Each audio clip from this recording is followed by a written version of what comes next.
Welcome to lecture 12. We continue the topics, oscillations and waves, that we started in the last lecture set. As a reminder, we covered chapter 5 overview and basic terminologies and properties relating to oscillations and waves in the last lecture set. In this lecture set, we do a more proper introduction to waves and wave interference phenomena. So, we start with an introduction to waves. This is an excerpt from a Physics 4A lecture, but it's mostly conceptual. I do mention some calculus terms towards the end, but I think the overall coverage in the section can be understood while ignoring the calculus terms. I do want us to start by considering waves as a very general phenomenon that goes beyond the physical wave examples you will see in this lecture set. Then, we cover a couple important wave concepts, illustrating how wave propagation speed is a property of the medium, and what we mean by superposition principle, a very grandiose term for a really simple concept. PHYS simulations are used for these illustrations. One of the most visible application of superposition principle and wave interference you will see here is in standing waves. The next section illustrates that, again using a PHYS simulation. Then we have a couple more illustrations of wave interference phenomena showing beat, which happens when two waves, or oscillations, of a very similar frequency interfere. And we demonstrate Chladni Plates, which visualizes two-dimensional standing waves. And finally, we end this set by working out homework questions that involve numbers. Many of them are still largely conceptual, and I hope you find these illustrations useful, even though the audio quality in some of these segments are not the best. And once again, a reminder, there has been a shift in chapter numbers and section numbers between the old CNX version of the textbook and the current LibreText version of the textbook. When the older videos in this set talk about chapter 6, it is indeed talking about our current chapter 5, which is the sole chapter on oscillations and waves that we are covering this week. Thank you, and here's the introduction to waves.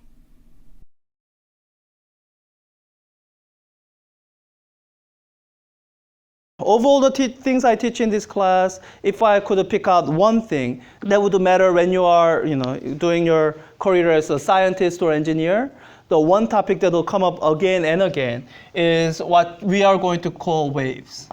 So let me try to spend a little bit of time trying to introduce this topic, because one of the reasons it's such an important topic is that you see it everywhere. You see it happen. You see the mathematics that we are going to describe now being applied to many different circumstances, some that you cannot even imagine right now. So I want to introduce wave as a general concept. I'll be using some physical demos so that it's not entirely abstract, but I want to keep our discussion as general as possible. So what is a wave? Like, what would you call a wave? I mean, how many here have heard the phrase wave before? Like, it's an existing English word, right? It has some meaning that you associate with it. So let's say, what are some examples of waves that you know? Sound wave, okay. Can you visualize sound wave? No. Not really, okay. So it's not a very good example. Although you have a lab next week, Tuesday, that will actually deal with the sound waves. But so sound wave, it's an example of wave, but it's not a good one that you can visualize. Any other, like when someone says the word wave, what do you imagine? What do you visualize? Microwave, can you visualize microwave? Exact same problem, okay. Maggie, what were you saying?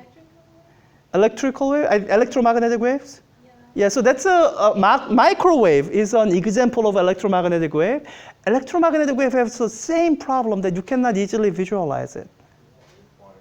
Water waves is one. Like you see waves on water, there it is. I actually have a water wave demo that I'll bring out for class Tuesday. It's for something else. Any other waves? How about something that's not quite physical? Like all the examples that you have given me are actual physical waves. Sound wave is one, electromagnetic wave is another, water wave is another physical wave. Yes? Sine wave, I guess, people do say that. So I guess, I don't know what this will give me if I say sine wave. So, well, it's such a tiny thing. All right, let me just do a plot. So, I mean, yeah, people do say sine wave, and that's because when you plot sine over x, it looks wavy, and that's the shape you associate with the waves. All right, so that's more of a mathematical wave, right? It's something that you can plot that looks like what you associate with a wave.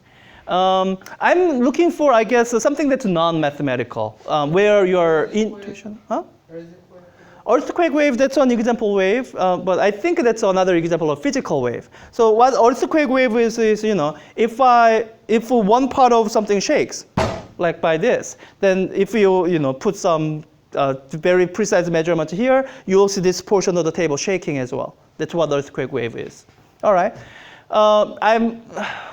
So all the examples that you have given me are examples of waves in science and math. I want you to think about in your daily life, when you're not doing any kind of math at all, no kind of science, if you've ever seen someone refer to a wave. Like hello, a greeting. Waving? Yeah, okay, that's a kind of wave. All right, any other waves? Wind? Oh, you mean when the tree branches wave like I'm waving due to wind? Yeah, you know, these two particular examples, they are not actually what we are going to refer to as wave.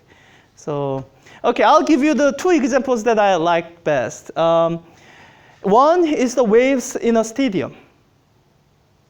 If you are watching sports events in a stadium, have you seen people do waves? Right? People do this, right? And you know, you see person on your left going like this, you rise up and do the same thing, and the person on your right does that. That's actually an example of wave. In fact, in the sense that we are going to describe wave. It's not physical in the sense that there's no law of physics that tells you how the wave moves across the stadium. But it's an example of wave. You can use a similar mathematical description as what we are using, except you probably have to bring in psychology and human anatomy somehow. Another example of wave, and this is the one that I like the best, and I want you to, I don't know, look it up on your own, is something called a traffic wave. It's, let's see. There's a good Wikipedia article. It's a way of describing motion in traffic, motion of cars in traffic, in a way that's very similar to, let's say, describing sound waves. So I guess this is the idea behind the traffic wave. So, you know, if you drive, you might have seen this, where you're driving along the freeway and the cars comes to really slow down, so you have to come to almost complete stop. And then, you know, they start moving again, so you move again, and you wonder, okay, what was causing me to slow down and stop? And as you drive, you never see anything that actually caused it, right? So traffic wave is something that can explain an experience like that, where, so imagine a bunch of cars, as they are moving, one car slows down for no reason. Maybe for no real reason. So when this car slows down, then this distance gets shorter, so this car has to slow down also. And by the time this car slows down, this car speeds up again and moves off. But the car behind this car also has to slow down also, because the distance is decreasing, and then this goes on. And the car behind it has to slow down, car behind it has to slow down. So this sort of a narrow gap that happened once, it sort of moves backward in traffic from interaction between cars. And so that's one more thing that you can describe as wave. Oh, in fact, I have a demo that can be kind of used to illustrate something like this. This is a slinky. Imagine the rings of this slinky are like the cars. Then what you have is you have something that causes a compression here. And that compression travels along the slinky. Yeah. So, for this class, we are obviously going to focus more on the physical waves. But I want you to get used to thinking of waves as a general term for describing any phenomenon that looks like what we are describing. So let me give you a model of wave that we are going to use throughout this class. Well, throughout the remainder of this class dealing with the waves, which is today and next week. So the easiest model of wave is wave on a string. So that's what we are going to use the most. So imagine something that's stretched over a space. So something stretched over a space. And what we call wave is what you see when I move one end. So when I shake one end up and down, you see something moving across. You see something moving across, right? Yeah, so that's what we are calling wave.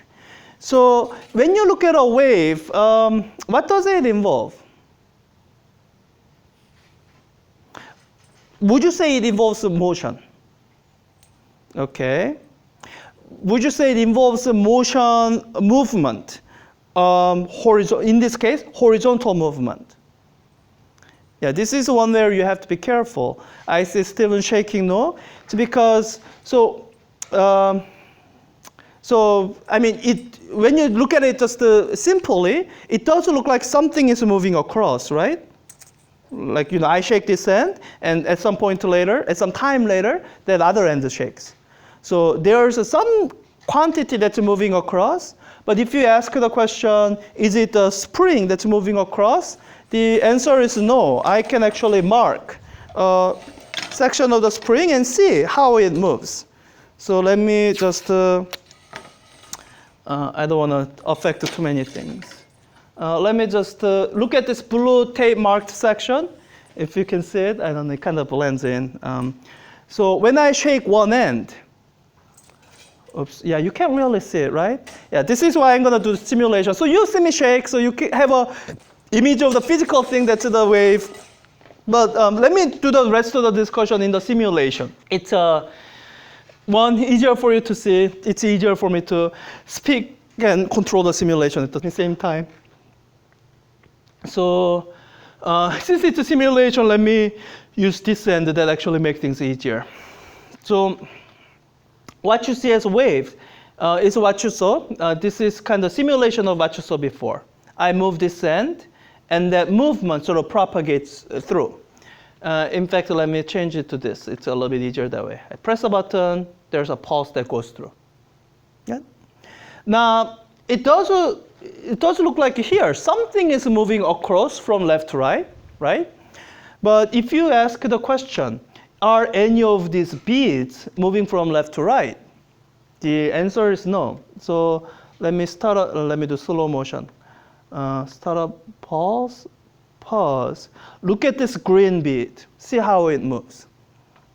As this wave moves across this green bead, it moves upward and then down, and never once it moves left to right.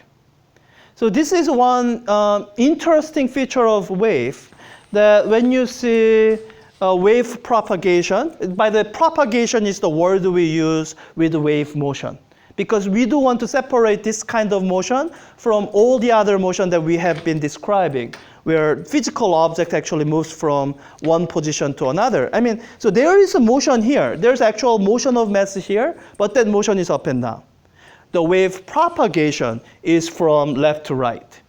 So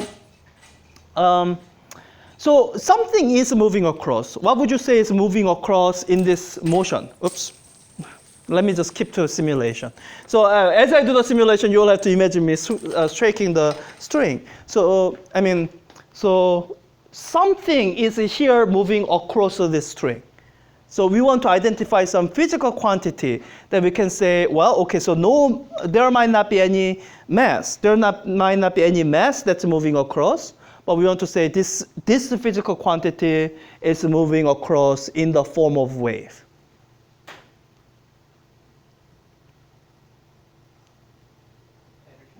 Yeah, energy.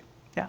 So, you see it here. So right now, this is the whole system with zero energy or at the lowest energy. This pulse, what it does is it puts in a little bit of kinetic energy on this side. Actually, kinetic plus potential. But so right now, as the way things are set up, you have a lot of energy here and no energy here. And at some later point in time, that it moves across so that now it's this end that has more energy. These beads are moving up and down, so there's kinetic energy. And when it's stretching the string, there's a potential energy there. So this end has a lot of energy. Energy that started out here has moved across to that end. Yeah. In fact, this simulation has a little bit of damping built in. That's why you see the pulse getting smaller. If you get rid of damping, so no friction, then this energy moves across without changing. Good? So that's a wave. That's what we describe as a wave. Let me give you two different descriptions. So what we just described now is, I guess, so what is wave? We could describe it as, I guess it's better to say this is what happens in a wave. What happens in a wave is that energy moves across the space without movement of mass. But I'm hesitant to call this a definition, because when I call something definition, I feel like there should not be any counterexamples. And I think I put in this without movement of mass to try to rule out some counterexamples. Because you could say, if I simply say energy is movement of energy across the space, if I throw this mass across the space, like that doesn't look like a wave, but that would fit this definition. So I say without movement of mass, then that gets a little bit closer. But I just want to say this is more of an intuitive description. And one other intuitive description that you will hear from time to time is that wave is oscillation. That's actually why we did oscillation before. Oscillation in space and time. So you have seen oscillation in time, right? So oscillation in time is this. I put this mass on a spring. Over time, it oscillates up and down. So one way you could actually describe wave is, imagine this is oscillating up and down. But as it's oscillating up and down, somebody moves it across at a constant speed. Then the position of this will track like that sine wave. So, this has some validity. But once again, I don't want to really use that as definition, because, in fact, the description of wave is more general than oscillation. Oscillation covers a very particular type of wave that we'll talk about. So let me just put quotation marks around this. And really, I think the best way I can describe wave in a way that you don't have to correct anything in the future when you have taken more physics and math classes is to describe it mathematically. I can describe wave mathematically, so let me do that. So by the way, waves are the one topic that you will see across, if you take 3 semesters of calculus-based engineering physics, wave is the only topic you will see across all those 3 classes. You are seeing it in this class right now. And in physics 4B, if you take it with the correct people, you will see derivation of electromagnetic waves towards the end of the semester. And in physics 4C is when you are going to deal with optical electromagnetic waves, optics, and you are going to talk about deal with the quantum mechanics. And one of the ways of describing quantum mechanics is through analysis of wave. It can be called wave mechanics. There are other ways of approaching quantum mechanics. So this is what I mean. Waves are the most important topic that I can teach you. Because you are going to see it in many different contexts. So let me do this description of wave, this mathematical description of wave. So you've seen here that wave can take many different forms. Oh, by the way, so this would be one form where you get sine wave, what you thought a wave should look like. And another way I can do wave is actually this. And I can move this kind of however I want. It's up to me. And this shape that's moving across, that describes wave. So the complicated shape you saw, not a pulse, not a periodic thing, but something that's essentially whatever it was I want you to do. We want to have a description wave that's so general that it can describe that. So we are not going to be able to describe with a function like if we try to say waves are something that takes a form like this, well, that's not going to work. It's going to work for some waves, but not all waves. So the equation that I'll need to write down is actually not this equation. Equation that I'll need to write down is actually it's similar in form to the other equation that you have seen.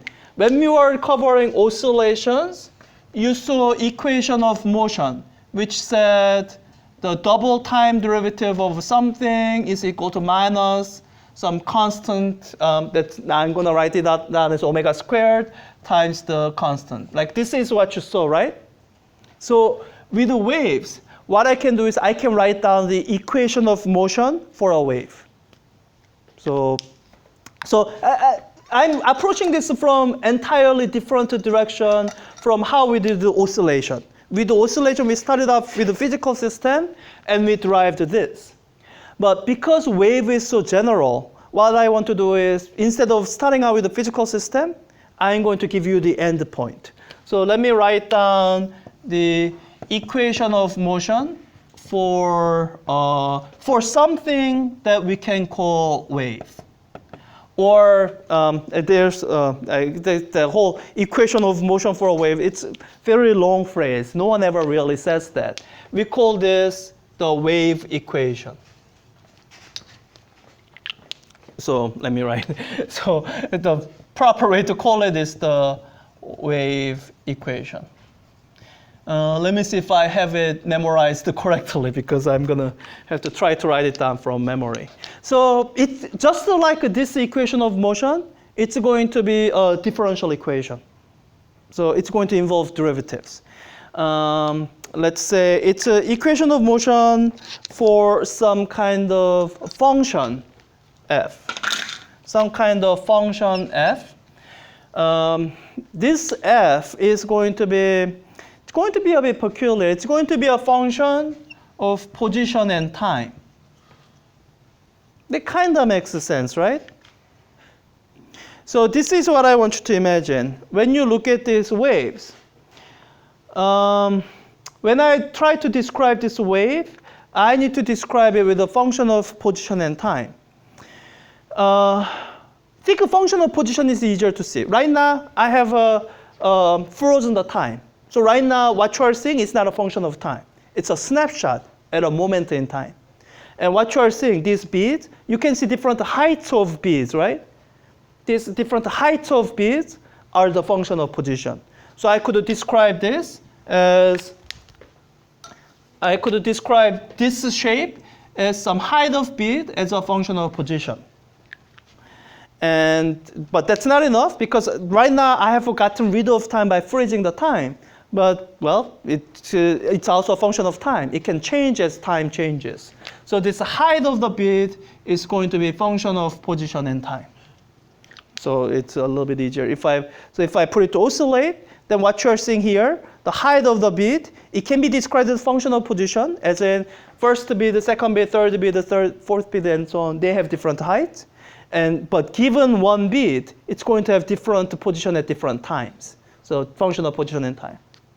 So that's the function that we are trying to specify with this wave equation. So I have this function as a function of position and time. It's a differential equation, so it's going to be described in terms of derivatives. How many here have seen partial derivatives? Like seen this symbol, this weird looking delta, like something like this. Many people probably haven't seen it. You get this in Math 3C. So one thing that I'll tell you so partial derivative is actually simpler than the derivative you know. In your calculus class so far, you only dealt with the function of a single variable, right? That's why you only deal with the derivative. When you have a function of multiple variables, what we mean by this partial derivative is that when we are taking the derivative, it's something that you already know. When you are taking the derivative, we are going to pretend that t is a constant. That's what we mean by partial. So partial derivatives, when you are taking the derivative, it's actually pretty simple because it's you take the derivative with respect to x, and you treat everything else like a constant. Yep.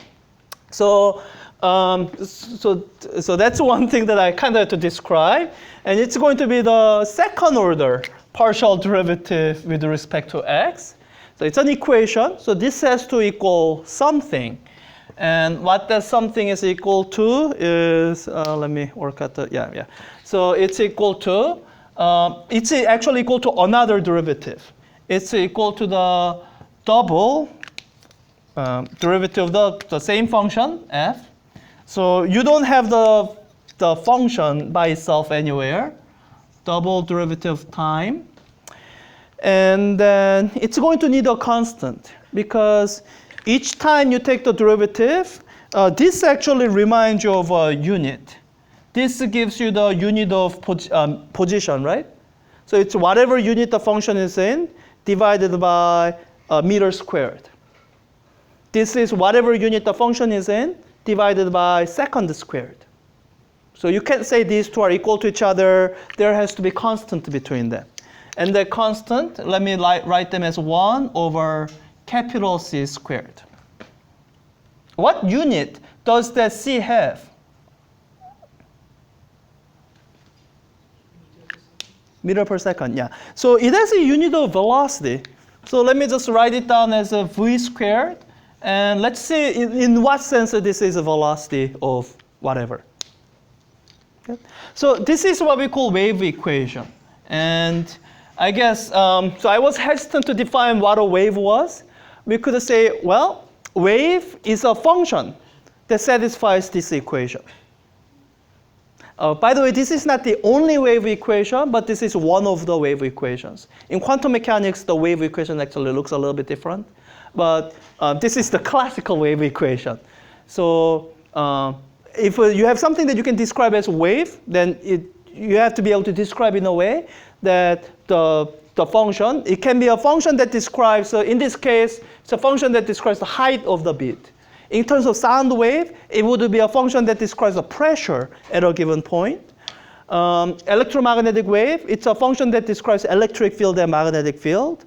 What other example of wave have you given me? Oh, water waves. That would be the height of the water surface. Any other waves? Yeah, so you have some parameter, and when you have a mathematical description for that parameter, it's going to satisfy this equation. So that's what we are going to call wave.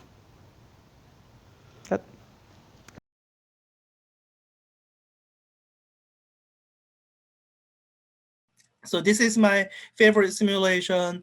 You see me use this to demonstrate the standing waves.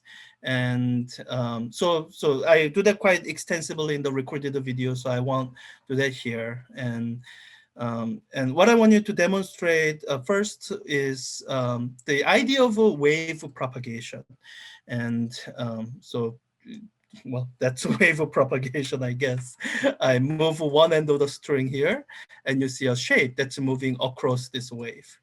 Now, there are some things I can do here only because it's a simulation.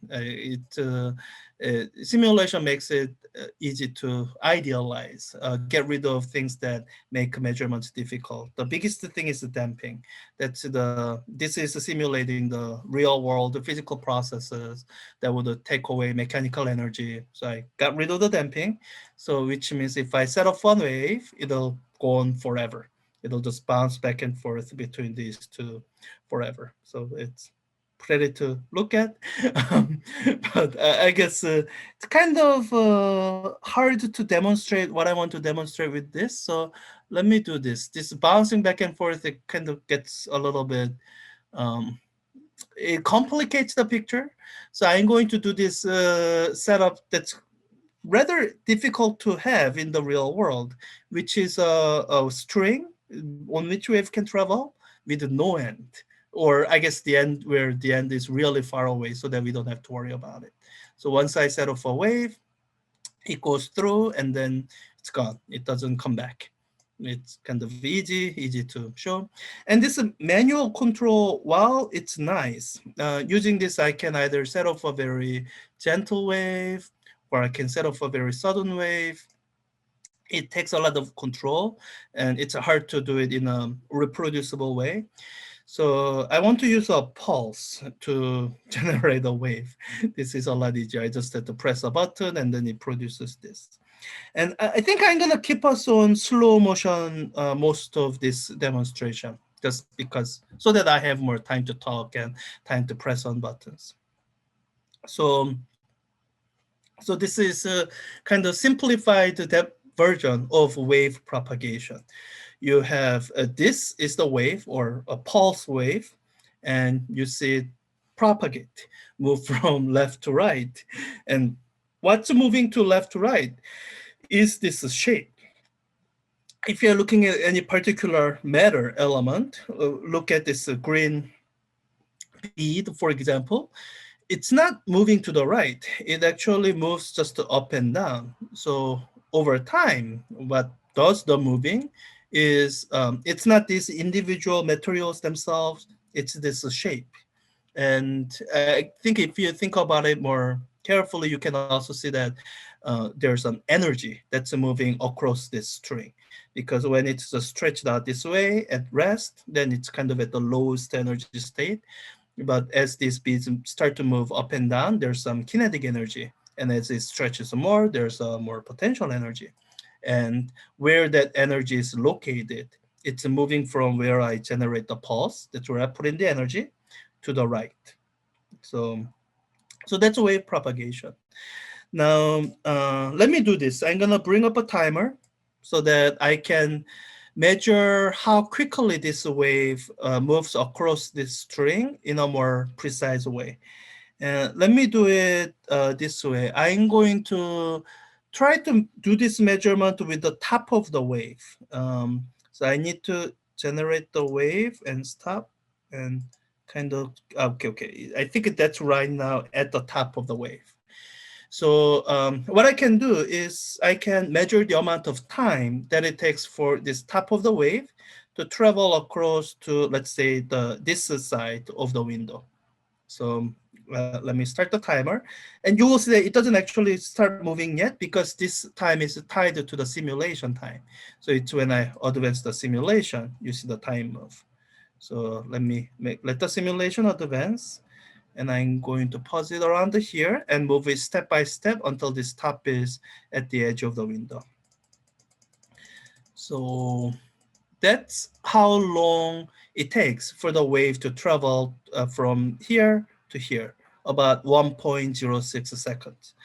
And the quantity that's most interesting is not the amount of time, but the speed, the wave propagation speed. And if I really wanted to calculate the time, calculate the speed, then what I can do is I can, set up the ruler, have the distance, distance divided by time and do all that. But since those calculations take time, I think I'll just use the amount of time measured as a way of getting a sense of, is the wave propagation speed changing? And if it is changing, how is it changing? So if the wave starts to move faster, then this time would be shorter. If a wave starts to move slower, then this time would be higher. It'll take more time. So let me see if I can try to figure out, let me actually write down the time that we had before so that I don't forget. I think it was 1.06. Let me write it down here so that I don't forget it. I don't know, 1.06 seconds. And what I'm gonna try to do is I'm gonna try to make this wave move faster. So I'm gonna see if what can I change to make this wave propagate through this distance faster. Let me just try a few ideas. knowing that they won't work. But let me try a few ideas. So one thing that I can do is I can try to have the pulse move up and down faster. I can achieve that by having a shorter pulse width. So let me do that. Oh, okay, I need to. Uh, can I just does spacebar do anything? No, it doesn't. All right. Let me see if I can. Okay. Wait. All right. Okay, so I can't quite use the top of the pulse because I can't move between here and here fast enough. Let me use the left edge. Actually, it's gonna be easier to use the right edge. So let me do it this way. I'm gonna let it pass.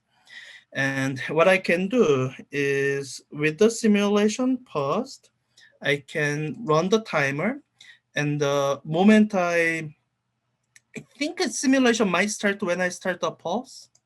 Yeah, and this right edge of the pulse started at the same time as the timer. So I'm gonna try to stop the simulation when the right edge is right at this edge of the window. So I wait. Okay, almost there. Okay, there. It's beginning to move there. 1.05 second. It didn't quite change that much. I think I changed the pulse width from 0.5 second to 0.2. So I moved the pulse width itself quite a bit, but the amount of time travel, it barely budged at all, 1.05 seconds. So, and that difference is probably just measurement error. So all right, let me just try one more value. Let me try to make the pulse width wider. 1 second. Um, so I'm gonna use the top of the pulse again. So let me do it this way. So, okay, and when it's right at the top, okay, it's right at the top. Let me start the timer, and I'll run this simulation until the top of the wave is right at the edge.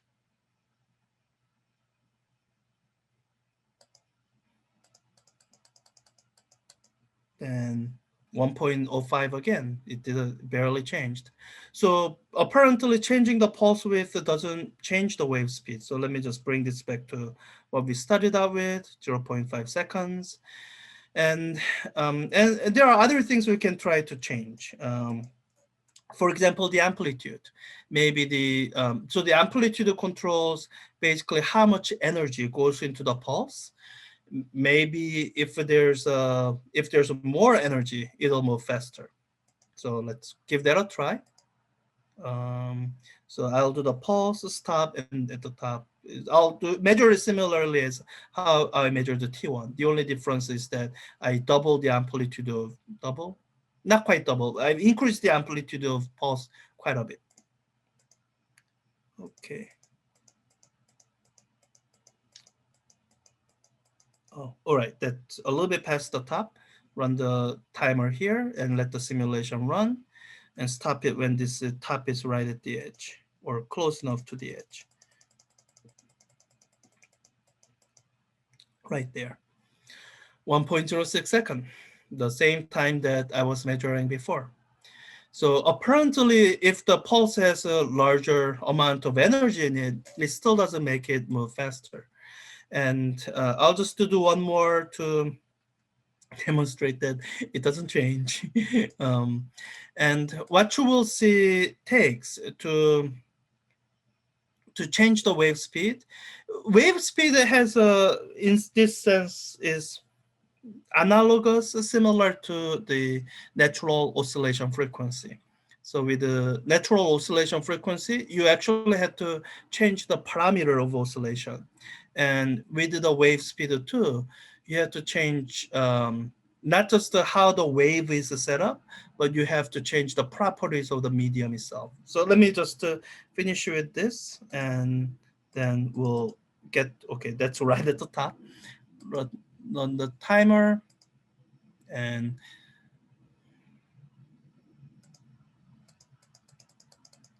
yeah, 1.06 second again. So I need to so these two parameters didn't do anything to change the wave speed. So the other two parameters that I have remaining are, I guess I could actually introduce a damping that would make this simulation more realistic. So let me see what introducing damping does. Let me just check to make sure that with the damping, the wave will still reach the edge, because it might not. Okay, it does. So let's just see with some damping introduced, maybe damping will slow down the wave. So I'll start and then do the same routine as before.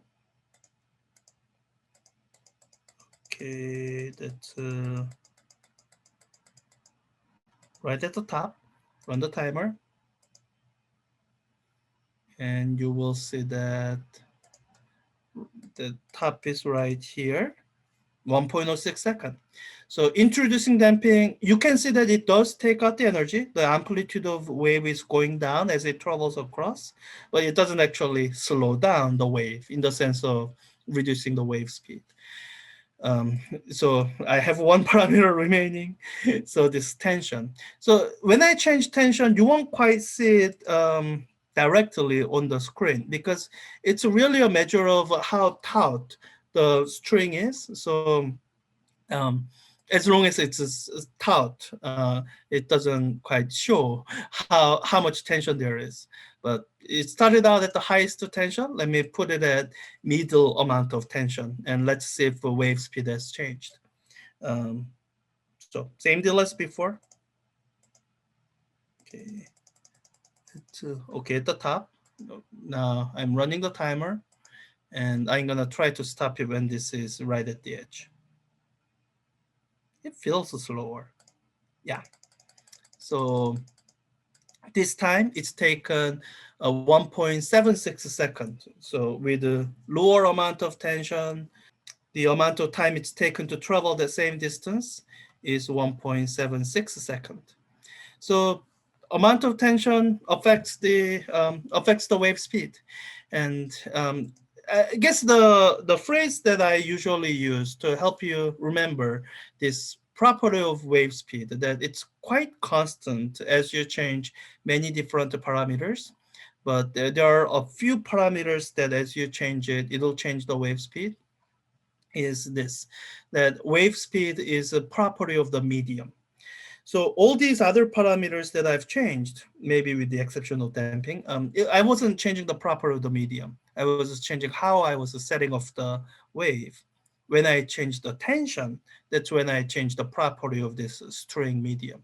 And changing the tension, turns out, changes the wave speed. And there's one other parameter that'll change the wave speed that you can't control on this simulation.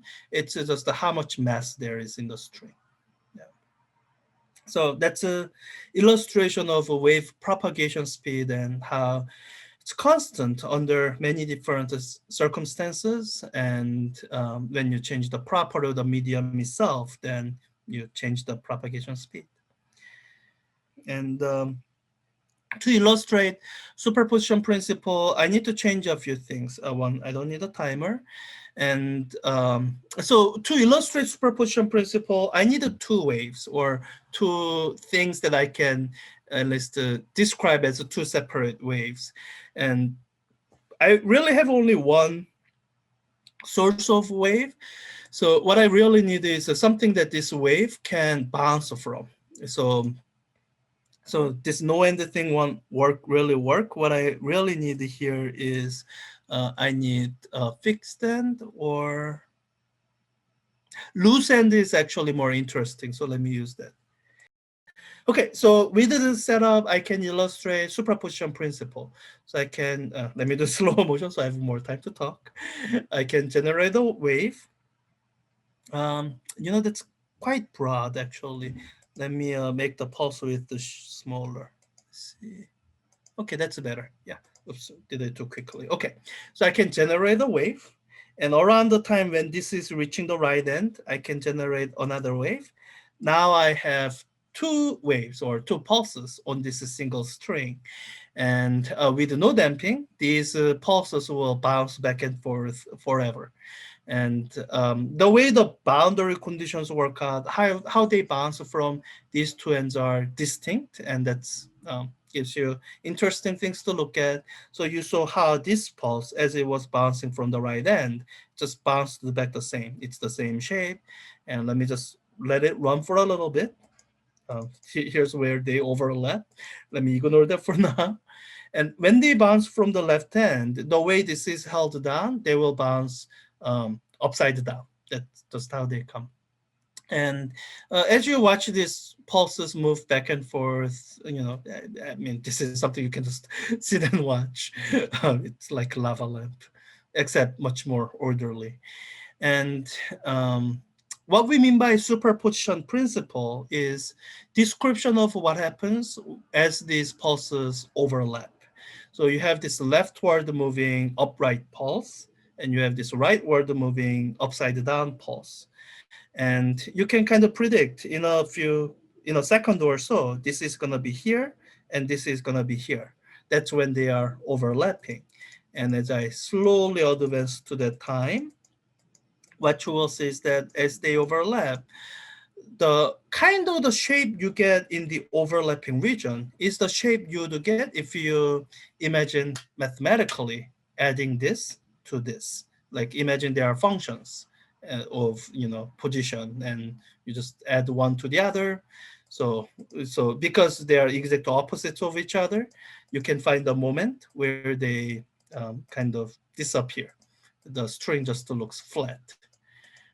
So within this flattish appearance of the string, what you have is the leftward moving upright pulse that you had before, that's that, and you have rightward moving upside down pulse that you had before.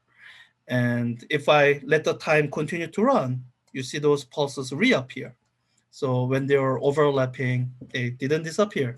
In fact, this is one remarkable thing about superposition principle, which is that what the principle really says is when two waves overlap, when two pulses are occupying the same space, it's quite different from when you have two objects that are occupying the same space. When you have two objects that are trying to occupy the same space, they can't, they collide. Waves don't do that. Waves simply overlap and they don't interact with each other. The pulse that was moving to the right just continues moving to right as if it never encountered the leftward moving pulse. Now, there's an interesting puzzle to consider, which goes with the fact that the waves carry energy.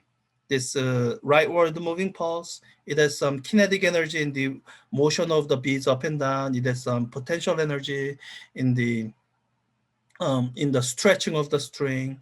So there's energy here. Now, here's a natural question to ask. At the moment they overlap, what happened to that energy? So let me find the moment where they perfectly overlap with each other and cancel each other out. So the string is more or less flat, and it's a perfectly valid question to ask. What happened to the energy that was in the pulse? So I'm pausing for a little bit for you for especially people watching the recorded video to have time to think. And the answer here is that the energy is here, and it's kind of harder to see with the simulation paused.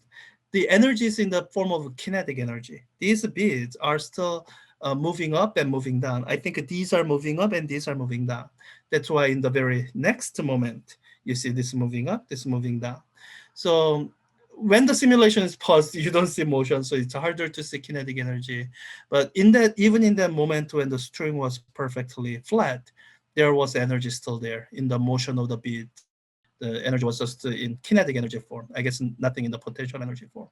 So yeah, with the standing wave, for which you have a different set of videos, you kind of see the buildup of the energy in the medium, in the increasing amplitude of oscillation in the standing wave.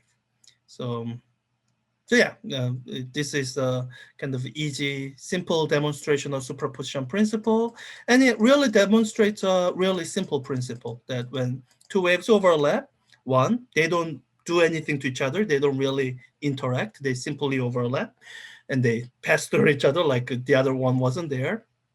And two, the combined result of that overlapping wave is the simple sum of those two things. So, okay, so that's the illustration of the superposition principle. I think.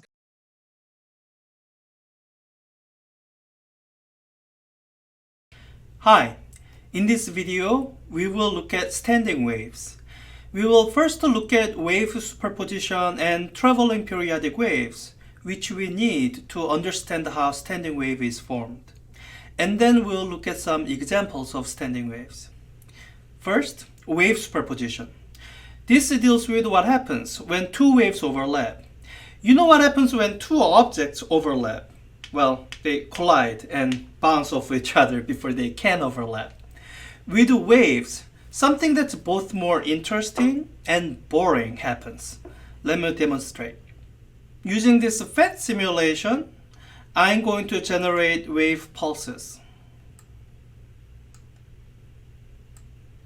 The end of this string is terminated with this ring, which is going to cause the pulses I send to reflect. Okay, now let me send two pulses, separated a little bit in time and distance, and let's see what happens. Did they bounce off each other or go through each other?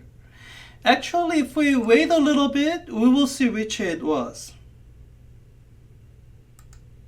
The rightward moving pulse was upside down before the collision, which means these two pulses just passed through each other. So that's the boring thing that happens when two waves overlap. Nothing happens. They just pass through each other. But this is overly simplistic. When they overlap, they do produce shapes that are interesting. Use them adding together to make a larger pulse, or canceling each other to make the string momentarily flat. We call this a superposition principle. When two waves overlap, they simply add, and beyond that, they do nothing else. This tells us how to handle it when two waves overlap. But we are not going to get a standing wave by overlapping two pulses. We need periodic waves like this. I opened up the end so that we get a simple traveling wave, traveling from left to right. When we talk about waves, this is the mental image I want you to have. This is what we mean when we say that waves are oscillations in time and space, or that waves are disturbances that travel over space.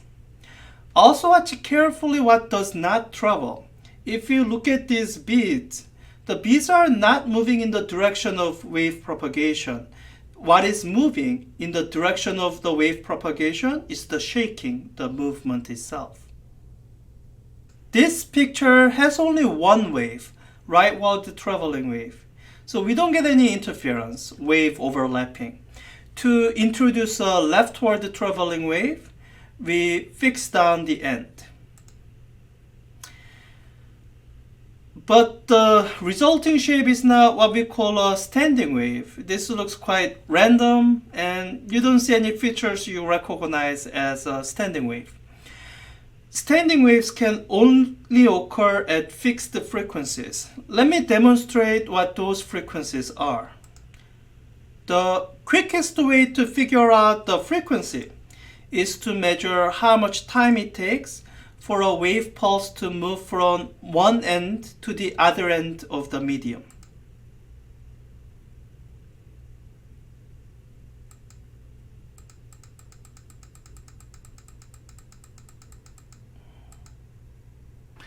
Alright, so that will be the period, meaning the frequency will be 1 divided by 1.19 or 0.84 Hertz.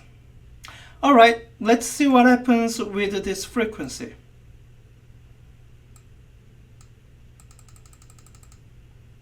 By the way, because I know what's going to happen, I'm going to reduce the amplitude quite a bit.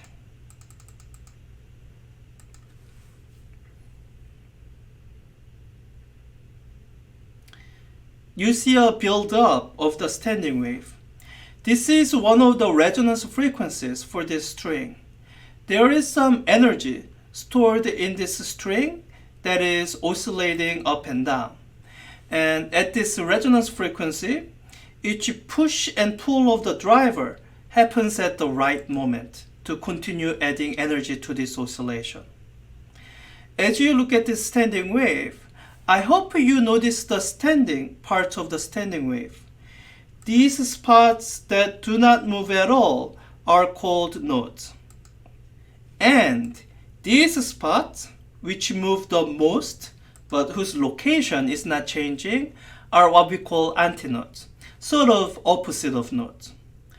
Once you recognize these features of a standing wave, you can kind of see why we couldn't get a standing wave at the previous frequency. For this standing wave, we need nodes at both ends. One end is tied down, and the other end is oscillating, but not that much. And this condition, getting nodes at both ends, it does not happen at all frequencies. The special frequencies where it happens are the resonance frequencies. And at those resonance frequencies, we get the standing waves. Once we figure this out, then you can guess other frequencies that will also work. For example, this standing wave has an extra node in the middle. We could get a longer wavelength and have no node in the middle. So remembering that V equals F times lambda, if I have a wavelength longer by a factor of 2, then the frequency is smaller by a factor of 2. So let me try 0.42.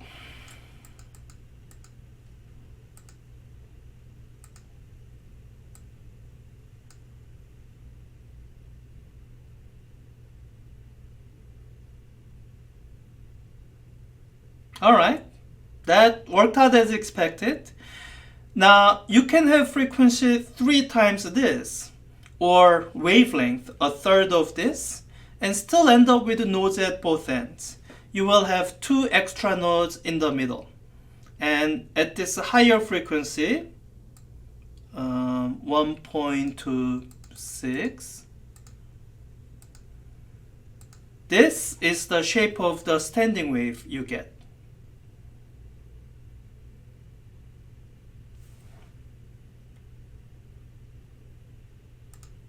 Okay, you can try out other resonance frequencies on your own if you want.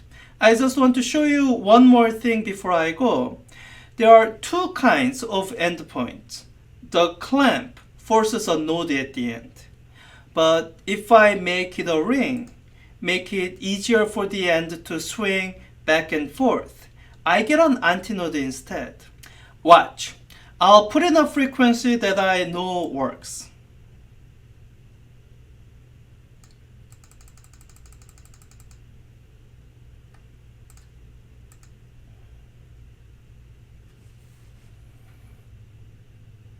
We'll have to wait a little. It's low frequency, so it takes a little bit of time for wave to build up. All right, that looks like a standing wave. This is a fourth of the whole wavelength, which means that the wavelength is actually 4 times this length. If I double the frequency to 0.42, I don't get a standing wave. It's because this frequency requires a node at the end. You saw that earlier. But in this setup, I can only get an antinode at this end if I'm going to get a standing wave. All right, let's try tripling the frequency. So 0.21 times 3, 0.63.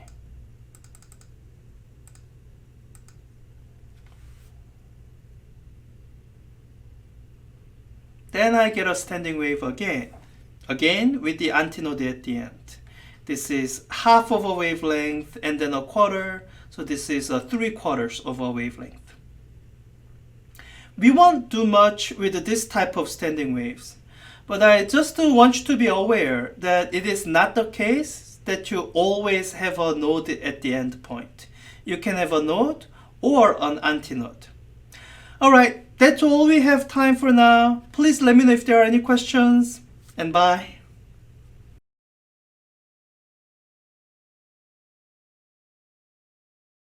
One more example of wave interference that I want you to have time to go over is one that you see most often with the music. But once again, you will see future applications on this, I guess I keep saying it, quantum mechanics again. So this second example that I want you to see as an example of wave interference, and why this simple mathematical procedure leads to something interesting that you wouldn't have guessed. The second example is something called the beat.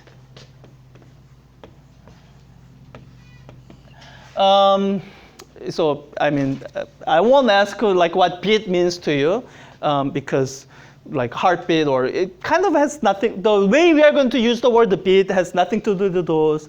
So beat is, it's an interference phenomenon. Interference phenomenon that happens with two sources of wave, or two sources of oscillation even. Two oscillations that's happening at two different frequencies, with two oscillations at different frequency. Let me start out with a demo because I think it's different frequencies. Let me start out with a demo because it's easier for you to first have seen the phenomenon and then try to explain it mathematically how that happens. So let's see. Anybody here know the frequencies to musical scale by heart? No one here does? Okay, never mind. Let me not do musical scale because I have to look it up and I don't want to. This is a software that can be used to actually record the sound. You can see that it's recording me right now as I'm talking. Yeah. So you can see that. All right. And I can use this to generate sine tones, like what you are dealing with in the lab. So I can use this to generate, I don't know. You guys are dealing with the 500 hertz tones in the lab, right? So I can generate a 500 hertz tone. Something like that. Fairly annoying, loud, yeah. It kind of has to be loud. All right, and so, on this software, because 500 hertz means in 1 second, it's oscillating 500 times. That's why you don't see it individually. But I can actually zoom into a fine enough scale that I can actually see the sine wave or cosine wave or whatever. All right, so that's a 500 hertz sine wave. Now, let's see. Okay, let me get a new track.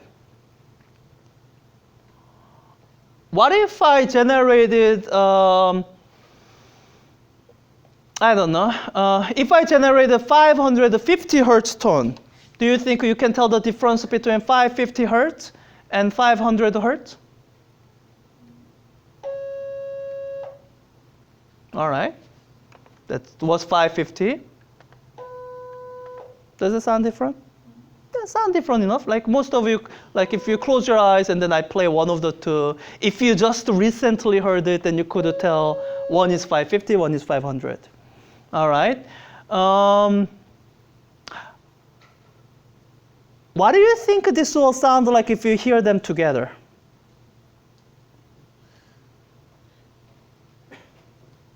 Let's give it, I haven't actually tried it, let's try it. Wait, where do I, okay. Does it sound like either of them individually? It doesn't, right? And in fact, if you're into music theory, this is where the whole theory of what is it? Harmonious and dissonant combinations are based on. I won't get into that because I don't know much about music theory. So what I want to look at is here it just sounds somehow different to you. Your ear can tell that it's not just 500 hertz, it's not just 550 hertz, but like what it is you can't quite tell. I think it'll be easier for you to tell what's going on if we generate a frequency that's much closer to 500 hertz than 550 was. So let me generate something that, I don't know. Let me try 505. I haven't tried that before. Okay, so this is 505, and this is 500. Can you tell the difference? Yeah, I mean, most of you, if you think you could tell the difference, try closing your eyes, and I'm going to randomly pick between one or the other. I'll randomly pick one. Do you think it was 505 or 500? Right, you can tell, right? It was 505. Yeah, if you could tell it, you might have perfect pitch, but whatever. Now, what do you think it'll sound like if you hear them together? Let's try it. It sounds nothing like those two individually. And you can visualize it better. So, if I just zoom in like this, like from these shapes, it's not clear exactly why that would be happening. So let me use this particular feature of this Audacity software. It can do what's called mix and render the tracks. As in, this is like having two different sources of sound. One at 500 hertz, one at 505 hertz. And with the mix and render, what it'll do is it'll combine the result of interference of those two waves, do this superposition principle thing, and give me the combined result. So mix and render to a new track. And this is the result that you see. And once you see this wave shape, then it should make a little more sense why you are hearing what you are hearing. Like, can you guess like why you are hearing what you are hearing? Sorry. Let me zoom in a little bit. Like why are you hearing what you are hearing?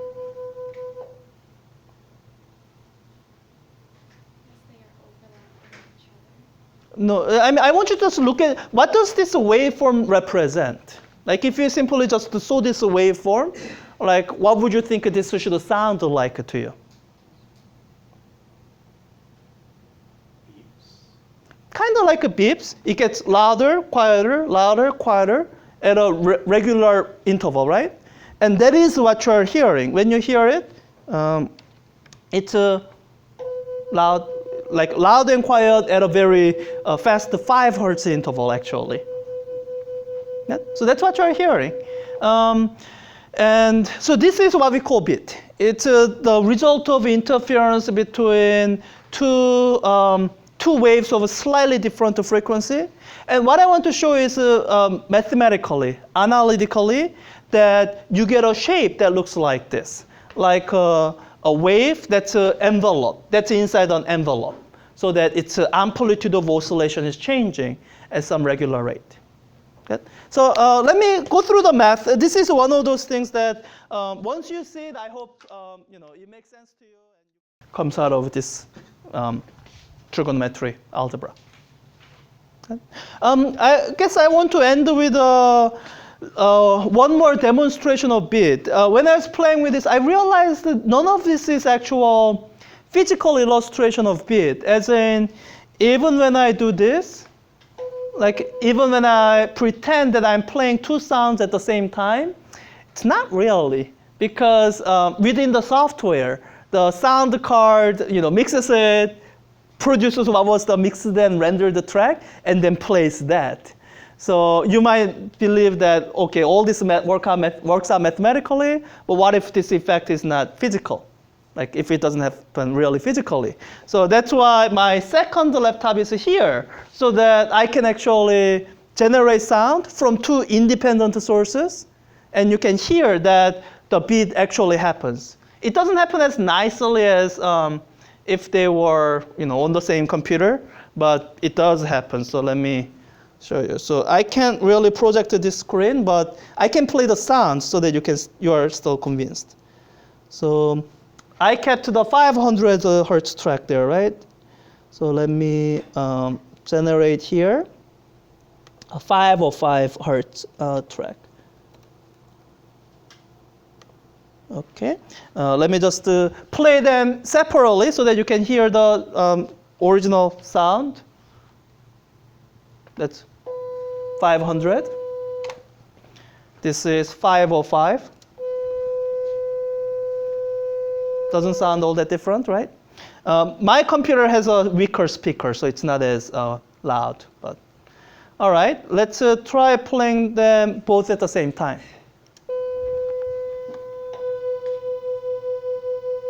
Do you hear the wobbling? Yeah. So that's the bit. That's what you hear when you hear two different frequencies that are different, but only so slightly. So, all right. So that's I guess all the time we have to spend on the bit.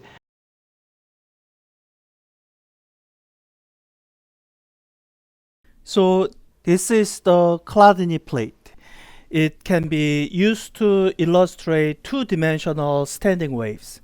Right now you are seeing a circular Chladni plate, and later on I will switch it to a square Chladni plate, and these different shapes set up different edge boundary conditions that changes the shape of the resonant standing wave in 2D, and also the resonant frequencies. You will see it in the demo. First, let me maybe briefly explain Chladni plate a little bit, more in depth than what I just said. And let me ask a ChatGPT, because it's not like I'm an expert on Chladni plates. So let me bring up ChatGPT here and just to ask, what are Chladni plate, or what is a Chladni plate? And I'll just read out loud what ChatGPT answers. And my default mode is on, extended thinking mode. So depending on how funny this thought process is, I might just edit some of this out.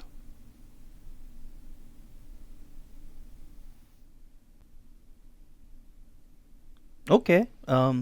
Yeah, these are the images. Oh wow, these are much better than the images that you will be able to see in the upcoming video.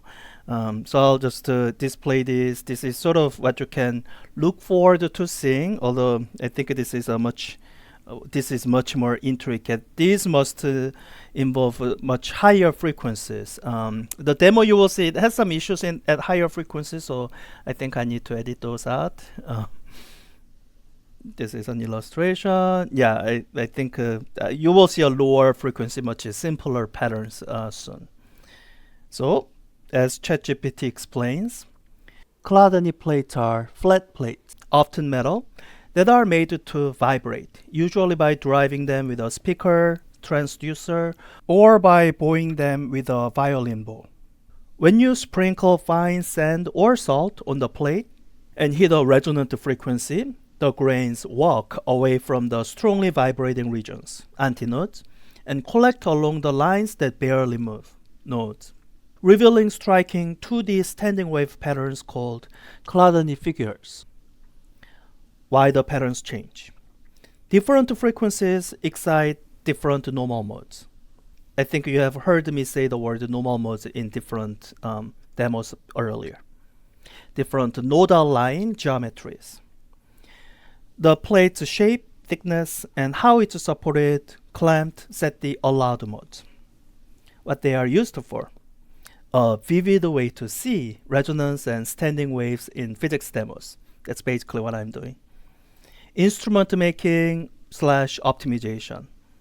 For example, mapping vibrational modes of violin plates. Oh, I didn't know that. That's why I asked the ChatGPT. All right, on with the demo.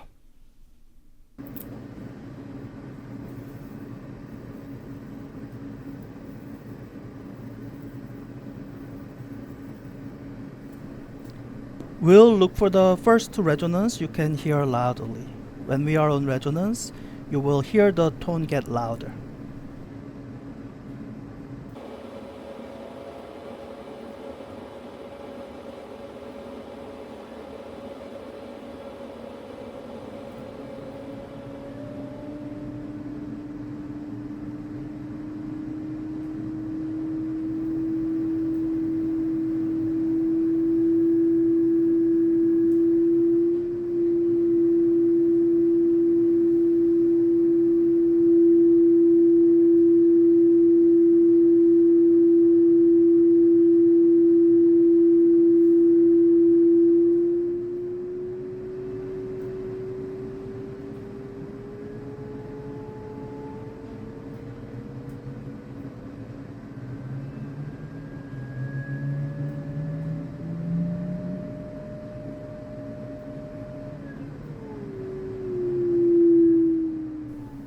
The number of nodal lines makes me think there's a lower frequency one, so let me look for that.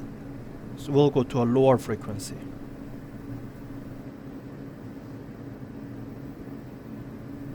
Yeah, I can't quite hear this, it's too low a frequency, but you can see that it's on resonance from the sand particles walking around.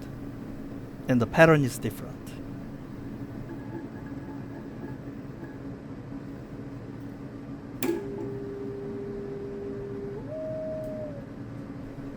I gave the higher frequencies a little bit of try, it didn't really work out. We'll switch to the square plate soon.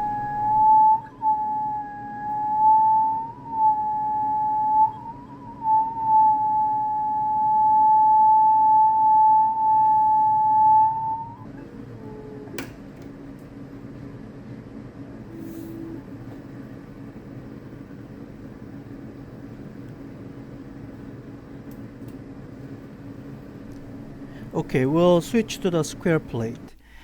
I think I should have done the square plate first. You will see that there are more resonance frequencies and the patterns are more interesting once we switch to the square plate.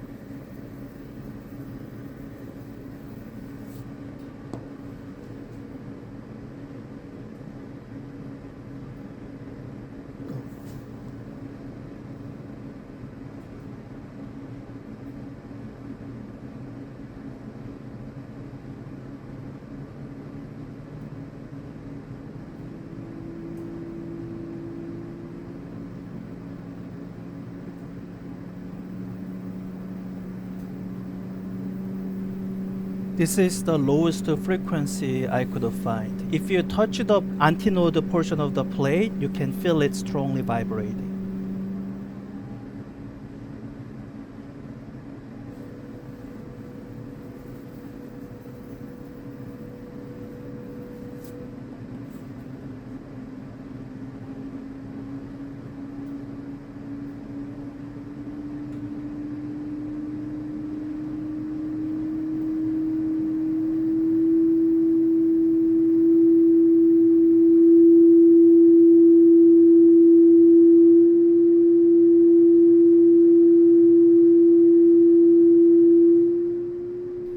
And unlike with the one-dimensional standing waves, the relationship between adjacent frequencies are not simple.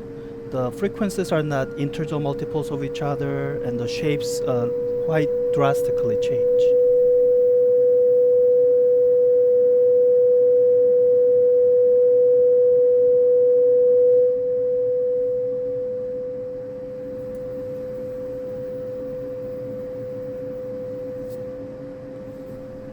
This might be the last of the well-defined patterns. I did try the higher frequencies, which you will see, but they didn't work out as well as I was hoping they would. Maybe it's an issue with my function generator.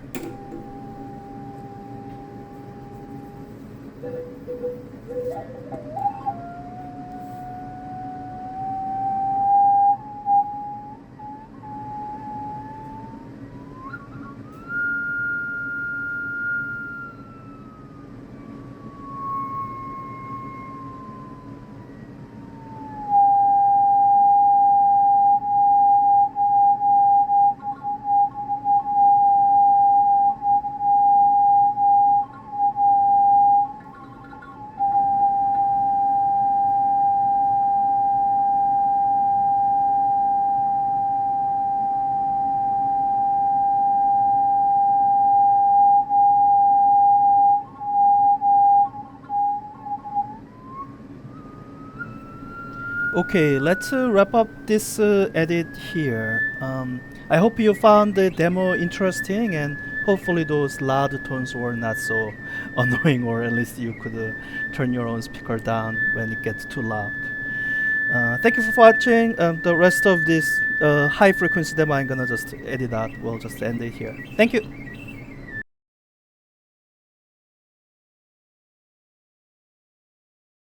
the one that's due on Friday, and it's this question 4. In the past semesters, I've opened it and then thought, hey, that's a kind of a tutorial for people to go through, so I don't I don't think I should do it. That's what I thought, but I think it poses more challenge than I anticipated. And so let me just demonstrate. So the question asks, measure the period of a pendulum shown in this video.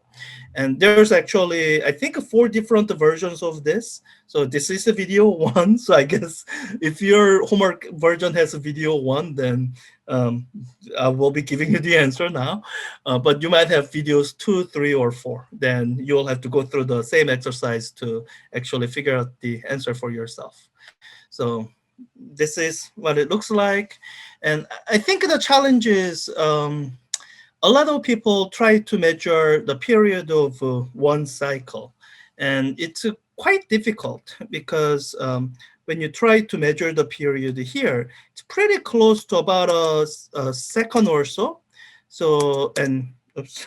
So it's quite difficult to, so, let's say I started here and I try to let it run for one period, one, and then back. Okay. And so that looks like about a second. And I'm using a space bar as the quickest way I can stop it. And there's a lot of inaccuracy there. And it's kind of challenging to measure a period that way. So what I wanted to do was to demonstrate a way you can measure this more accurately. So let me do it this way. I think I can, yeah. So before I do that, let me first show you what the hint video is meant to do. So the hint video has kind of additional tools that's not available on the other video. So with this hint, it does measure one single period, and it does that with this special stopwatch. And all it's meant to do is it's just meant to demonstrate what a single period looks like.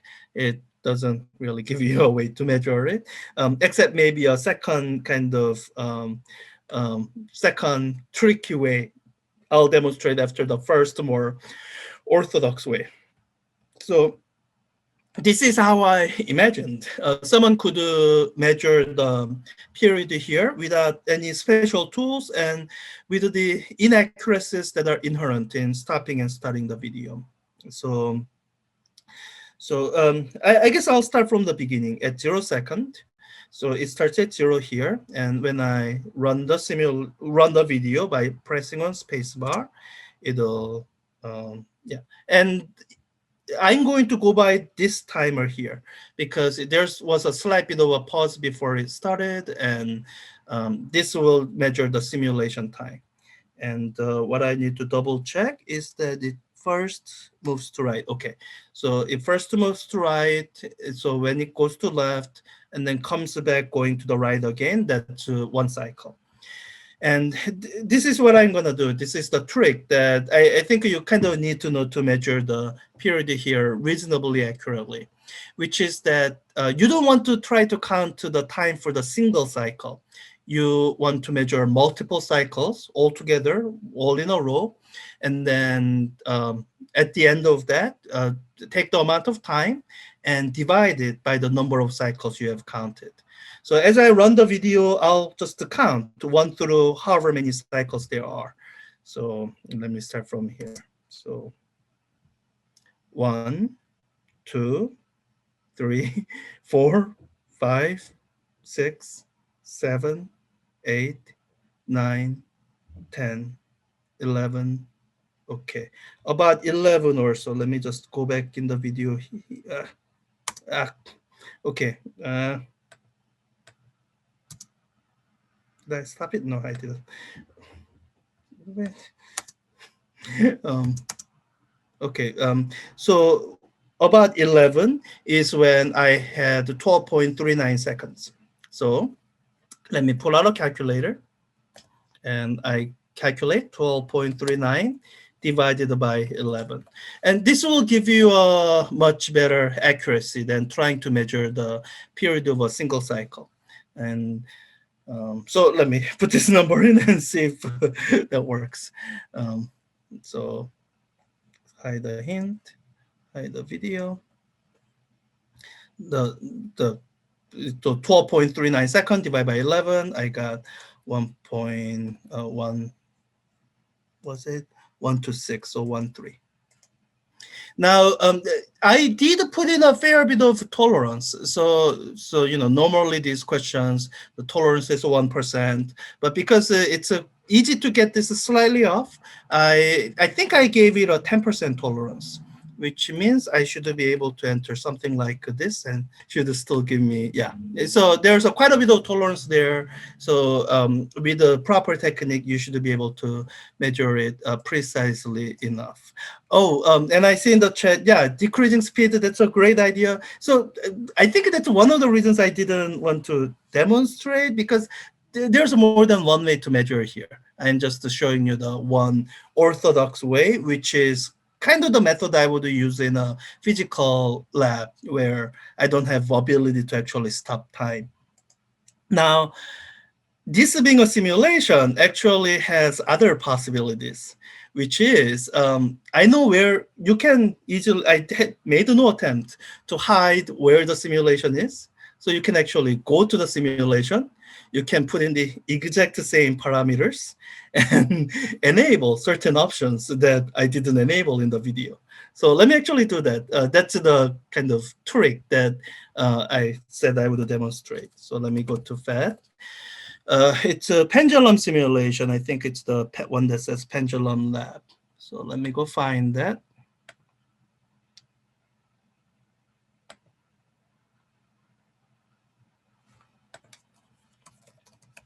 Yeah, Pendulum Lab. And let me put in the exact same parameters that are in the video. And yeah, it's in the lab tab. So let me go to the lab tab. And the parameters are, length of the pendulum is 0.3 meters. Okay. Oh, I guess it doesn't let me click into the thing, but I can do this. 0.3 meters, 1 kilogram, 9.81 Earth. Okay, I think that's all set. So it's the exact same parameter as the it's the exact same parameter as the, I think one thing to kind of watch out for is the amplitude of oscillation. So let me try to set that similar-ish. Okay, so that's the kind of exact same simulation. And what I can now enable is the period timer. So this can just precisely measure the period. So, and so, you know, there's more than one way to do this. So I don't want to constrain your creativity. And so let me leave that, leave it here. So what do I say in the hint?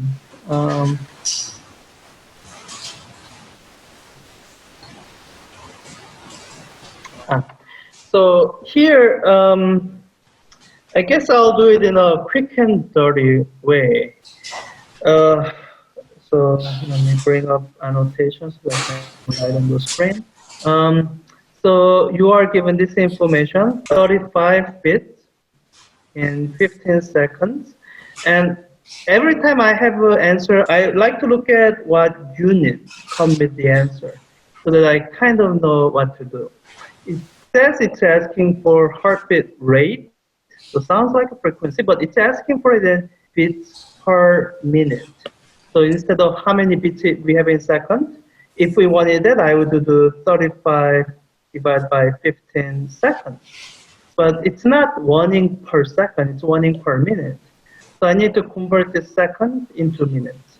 So recalling back to, I think, chapter 2, or was it chapter 1? You do have to do a unit conversion. So from second, you convert to minute, you do it by multiplying by 1. So I multiply this by something that has second on the top, that'll cancel out the seconds. and I need to change it to minutes, so minute on the bottom, which will remain and become my unit. So I'm multiplying by number 1, meaning the number on the numerator is the same as the number on the denominator. So by number, I mean the physical quantity, not just the 1, 2, 3. So on the denominator, let me put 1 minute. Then 1 minute is not equal to 1 second, but it's equal to 60 seconds. So this whole ratio is equal to 1. And when I'm multiplying by this, I can say, oh, I didn't change anything. So I do that. So, okay, 15. And those are sum of 60, so you get 4. So 35 times 4, oh, I can do that in my head. 140, I think. 4 times 3 is 12. 4 times 5 is 20. Yeah, 140 beats per minute. Oh, yeah, and I think I was told by one of my former students that that's super fast. Maybe the patient just ran. The numbers are randomly generated, so sometimes you will get super fast numbers, sometimes you will get numbers that are more reasonable. But you know, I don't think 140 is so fast that you will die. If you are running, that's like you're exercising. Question 7. So question 7 is very similar to question 6. The main difference is it's asking for your answer in SI units, and SI unit means for frequency. You'll find it in the chapter. It's a hertz, and in the basic SI unit, oh yeah, right, hertz. And in basic SI unit, hertz is really 1 cycle per second. So you look at how many seconds something takes, and so divide 1 cycle by the number of seconds, 1 period, that gives you the frequency in hertz. So I have something that takes 200-300. RPM is revolutions per minute. So I have to do a unit conversion. So it's 2300 times. Revolutions is 1 cycle, so good. That is already in the unit I want, per minute. So this 1 minute has to change to seconds. So I multiply by 1. 60, oh wait, not 60. This should be 1 minute per 60 seconds. This ratio is equal to 1 because 1 minute is equal to 60 seconds. So looking at through here, so I'm just dividing 2300 by 60. So let me do that. So it's gonna be equal to 350. So 8 and then 20.3, I think. 38.3 hertz. Let's try plugging it in, and if it says it's wrong, then I'll pull out a calculator and do it on a calculator. All right, there you go. So it's question 6 and 7, it's a unit conversion exercise. Suppose that D string is vibrated that. Yeah, I think I added this because this number is actually randomly generated, and for those who are musically trained and minded, I didn't want to give you wrong information. For the fundamental frequency, what are the frequencies of the next 2 harmonics? Oh, yeah, this is one where it's good to know. I like to have people draw pictures when they are thinking about standing waves. I do that in this class, and actually it's a kind of a tougher thing to get people to do, but I do that in physics 4A, because with the standing waves, I mean, especially physics 4A, people try to just memorize a bunch of formulas, but the best way to think about standing waves is visually. So we are talking about a guitar string, and there's enough description of guitar string in the textbook that kind of gives you the shape of the standing wave. It's actually like the shape that you saw in the earlier question. So you actually have nodes at the end, which is why I'm kind of setting down this point so that I remind myself that it's a node. And the shape of the standing wave that forms is basically the shape that will fit in between while minding this restriction that you need to have nodes at the end. So the smallest number of nodes you can have in between is, well, 0. So that's what gives you a fundamental frequency. That's the standing wave that kind of looks like this. And this is a snapshot in time. Over time, this will be moving up and down. So when you draw the shape, some people might draw it like this. So that's the fundamental. And what the question is saying is that this particular shape corresponds to the frequency of 144 hertz. All right, let me just draw the shape of the next two harmonics. So those two next two harmonics, let me do the next one in green. It would be okay, then you go up one note. So I started out with a 0 node. So let's see, let's see what we have if I have one node. So then I guess the way I position it, I would have to position it right in the middle. So this is going to be the shape of the standing wave. Or if I, once again, the antinodes are moving up and down over a whole cycle. So the full shape of the standing wave would look something like this. So you look at the fundamental there. What you are seeing from here to here is half of a wavelength. And with the first harmonic, that is the one full wavelength. So comparing the wavelength here with the wavelength of the fundamental, what you should say is that this wavelength is 1/2 of the wavelength of the fundamental. And this is where you have to remember that relationship I was pointing out earlier. Wave speed is equal to wave frequency times the wavelength. So if you are keeping wave speed constant, then these two are going to be inversely proportional to each other. When you double the wavelength, you make the frequency half. Or in this case, when you make the wavelength half, the frequency doubles. Oh, so frequency should double. Okay, let me write that down. So the frequency here should be double that frequency. So 288 hertz. Separated by a comma. So I need both numbers. Next to harmonics. So let me just keep going, and I'll get to the next harmonic. So I'm gonna keep that there. Yeah, I guess I'll just do it in different color. Let me choose red. So the next harmonic, then what I'm looking for is, okay, I need, so I already did one note, so I'm gonna now need two notes. So I'm trying to space them out as equally as I can. So I'm going to have a node here and here. And when I draw the standing wave, it's going to kind of look like this. So really the one full wavelength here right now would be this. So that's one full wavelength. Or maybe a better way to put it is within this one fixed space with the fundamental, I fit in a half of the wavelength. Now with the second harmonic, I'm fitting 1/2, 2/2, and 3/2. So the wavelength here is a third as long, which means frequency would be 3 times as high. So the second harmonic here should be 3 times 144. I think I can do that in my head.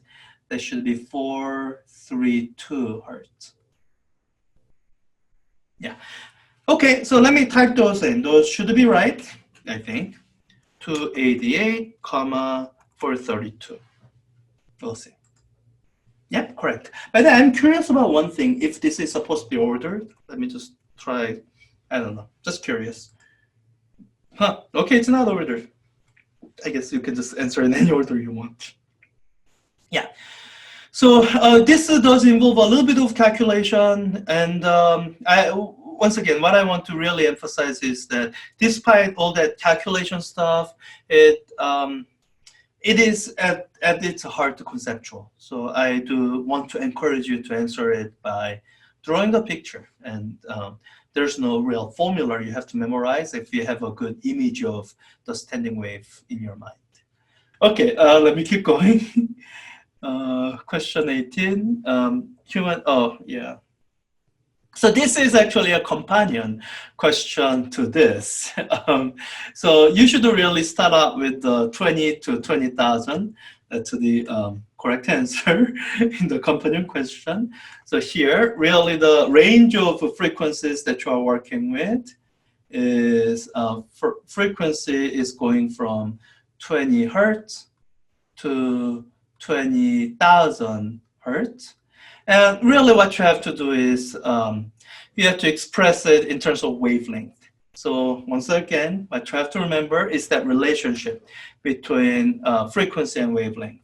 That wave speed is equal to frequency times wavelength, or doing a little bit of algebra, or having memorized all the different versions of this, I know that wavelength is equal to wave speed divided by frequency. So all right, this is what I need to do. I need to do this calculation. I think the hint actually gives me the wave speed. No, it doesn't. All right, then you will have to read the section. Actually, for this one, let me show you in the section, because it is in the section. You'll have to look it up to look up the wave speed, because it's one of the information that you need to know. And the wave speed it gives is, well, I think I can actually use 331. So I actually prefer 340, but let me just use 331. So I'm gonna use the number of wave speed being, let me not write there. I think my video might be obscuring kind of that region. So wave speed is 331 meters per second. So what you need to do with that expression, lambda is equal to V over F, is you're just gonna need to put these numbers through these formulas. So let me write this down, lambda, and let me do the lower number first, 20 hertz. So bring up calculator. I have the wave speed, 331, divided by the frequency, 20. So that's gonna be equal to 16.55 meters, I think, yeah. And let me do the higher end number. So that would be the same speed, 331, divided by 20 kilohertz. And that is 0.01655. Now, this is what you will see. If you were to put in 16.55, 0.01655, it'll say that's wrong, or it should say that's wrong. And that's because you need to look at these numbers. I mean, you can also kind of guess this from remembering something about inequalities. But once again, this is not a math class. I don't care if you remember things about inequality. But what I would ask you to do is look at the actual number you calculated and realize that this is smaller and that's bigger. So the range should be, so the range given, yeah. So what used to be matching to a lower frequency is gonna match up to longer wavelength. So it'll be 0.01655 and 16. And like with the previous question, this has a fairly generous amount of tolerance built in. So even if you were to put in something like this, you should grade it as correct. Yeah. Okay. Question 20. Oh, this is just about speed of sound. So Mach. So really what you need to remember is that Mach 1 is about speed of sound, or 331 meters per second. But there's a bit of a complication here, which I tried to, yeah, I guess I say that in the hint. They do not vary too far from 330 meters per second. I wonder if I, let me try working out the numbers with the 300 meters per second and see if it gets graded as correct. But just give that a try. So if they are moving at Mach 5, what that really means is 5 times Mach 1 or 300 meters per second. So in meters per second, it should be 1500, 5 times 3 and 100 meters per second. Let me just enter this and then let's see. Oh yeah, I built in a generous amount of tolerance for this question here because there's that ambiguity about what is that reference number Mach 1, and it does depend on local conditions. Now for the miles per hour, so you can, you are welcome to watch this video on unit conversion. I'm gonna make it easy on myself and just to use Wolfram Alpha. And just to kind of ease your mind, I don't really ask unit conversion questions on the exam in miles per hour. So like if you never knew how to convert meters per second into miles per hour, like at most maybe there's a one exam question you might miss, possibly not even that. So let me just put that in 3355. So I mean, unit conversion, I think it's a useful skill for you to have, but it's not a skill that I would force you to learn. So, so if you just want to use Wolfram Alpha for homework, that's fine. It's you know how it is. Like it's kind of stereotypical thing you hear people say, like, you know, you're learning a bunch of arithmetic in classes, like especially K through 12, and someone asks, when am I ever going to use this? I'm always going to have a calculator. And, you know, that's not wrong. In most circumstances, if you do need to convert numbers, yeah, you are going to probably have access to internet and you can do this conversion. There's a value in being able to do this yourself, but understanding it, especially if you are going into STEM area. But that value, like how valuable is it compared to the amount of pain it is to learn it? I think you are in the best place to judge that for yourself. So I'll leave that up to you. Okay, I think that's all the questions. Let me actually just erase all those annotations. Oh, you know, I remember getting usually questions about question 18. I think it's because this one you need to think through it more. So let me do question 18, and I think that's the kind of end of our time. So I'll leave the remainder of the assignment for people to do, and any questions come up, I'll answer them by messaging.